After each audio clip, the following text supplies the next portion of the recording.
Korang tim kuah panas waktu pagi atau tim roti canai setiap hari?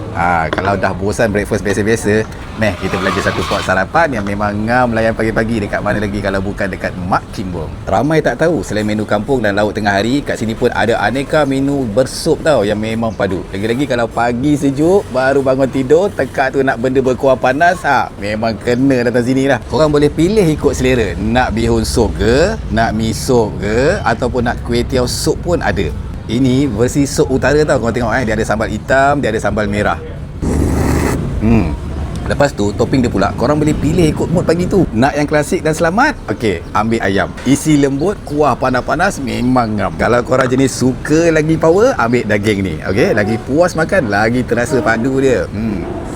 Kalau korang kaki rare dan tahu makan, cuba perut ni. Ini kategori all time breakfast tau. Bila kena dengan kuah sup dia, memang lain macam.